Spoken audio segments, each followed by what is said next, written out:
முருகப்பெருமான் இவர் ரொம்ப அழகா இருக்கிறாரப்பா. ஆமா, இவருக்கு பேர் அழகு. கையில என்ன வச்சிருக்கிறார்? வேல் வச்சிருக்கிறார். வேல் வேல் வெட்டி வேல் வேல் வேல் வீரவேல். தண்ட நிராயுதபாணியாக நாம் சென்றால் இவரை முருகா என்று அழைத்தால் வேல் கைக்கு வந்துவிடும். நிராயுதபாணி தண்டாயுதபாணியாக ஆகிவிடுவார். இவர் பேர் முருகர். அஞ்சு முகம் தோன்றின் ஆறுமுகம் தோன்றும், வெஞ்சமரில் அஞ்சலன வேல் தோன்றும், நெஞ்சில் ஒரு கால் நினைப்பின் இருகாலும் தோன்றும் முருகா என்று ஓதுவார் முன். அப்படியா எடுத்து வச்சு. அடுத்து யாரு? சிவபெருமான் கடைசியா காட்டினாங்க. சிவபெருமான் இவர் என்னப்பா பெறெல்லாம் வச்சிருக்கிறாரு? கேட்டார். ஐயா கூட கேட்டார். மகுடமுடி ஐயா கேட்டார். தமிழ் வந்து தேயம் தேயம் சொல்றான், தமிழ் தேயாதியா அப்படின்னாரு. அது வளர்ந்து கொண்டே இருக்கிறாரு. அதனால தான் இந்த உலகத்திற்கு தமிழை கொடுத்த சிவபெருமான் தன்னுடைய தலையிலே வைத்திருக்கிறார்கள், பிறையை வைத்திருக்கிறார். மாதர் பிறை கண்ணியானை மலையான் மகளோடு பாடி போதோடு நீர் சுமந்தேத்தி புகுவார் அவர் பின் புகுவேன், யாதும் சுவடு படாமல் ஐயாறு அடைகின்ற போதும் காதல் மடப்பிடியோடு களிறு வருவன கண்டேன்.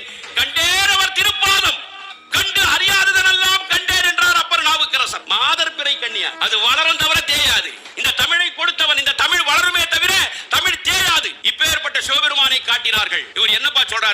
நமச்சிவாய வாழ்க, நாதன் தாழ் வாழ்க, இமை பொழுதும் என் நெஞ்சில் நீங்காதான் தாழ் வாழ்க, ஆகமமாகி நின்றன்னிப்பான் தாழ் வாழ்க, ஏகன் அநேகன் இறைவனடி வாழ்க. என்னப்பா விளக்கம் கேட்டான் சுல்தான் முகமது முகாத்திர். சொன்னாரு, ஏகன் என்றால் இறைவன் ஒருவன். அப்படியா? குர்ஆன் கூட அதான் சொல்லுது. அல்லாஹ் ஒருத்தன் தான் குர்ஆன் சொல்லுது. சரியா சொல்றாரு? வேற என்ன சொன்னார்? ஏகன் இறைவன் ஒருவனாய் இருக்கிறார், அநேகன் அவன் எல்லா உயிர்களிலும் இருக்கிறான் என்று சொன்னார்கள். அப்படியா? இதை சொன்னவர் யார்? மாணிக்க வாசகர். எதுல சொன்னார்? திருவாசகத்தில். வேற என்ன சொல்லி இருக்கிறார்? அடங்கியவர்களுக்கு அப்பா போற்றி, இத்தி தண்ணின் கீழ் இரு மூவருக்கு அத்திக்கருடைய அரசே போற்றி, தென்னாடுடைய சிவனே போற்றி, எந்நாட்டவருக்கும் இறைவா போற்றினார். என்னப்பா இதுக்கு பொருள்னு கேட்டான். தென்னாட்டில் இவனுக்கு பேரு சிவன், எந்நாட்டவருக்கும் இறைவா. இதுதான் குர்ஆன் சொல்லுது. இவர்தானா? கற்றா கோயிலோட அபுதாபி மண்ணு கட்டி முடிக்கப்பட்டது. சகோதர சகோதரிகளே, நம்முடைய நாட்டினுடைய பிரதமர் பூமி பூஜைக்கு சென்றார். பூமி பூஜைக்கு செல்லும் பொழுது சுல்தான் முகமது முகாத்திர் அவர்களும் அவருடைய மனைவி ஜஹாரா பேகம் பூமி பூஜையிலே கலந்து கொண்டார்கள். அக்கம் பக்கம் இருக்கக்கூடிய 8 நாட்டு மன்னர்கள் அந்த கலச நீரோடு கலசத்தோடு கையிலே வைத்துக் கொண்டிருந்தார்கள். நான் சொல்லுவது வாட்ஸ்அப் செய்தி அல்ல.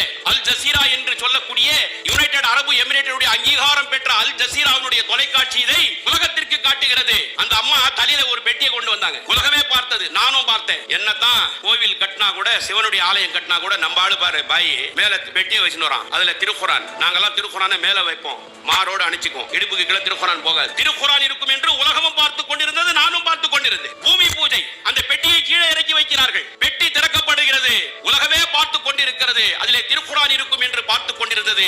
அந்த பெட்டியை திறந்து பார்த்தால் அதிலே இருப்பது திருவாசகம். அதிலே இருந்தது திருவாசகம். இதை சொல்லக்கூடிய நோக்கம், இப்பேற்பட்ட இந்த திருவாசகமும் இந்த திரு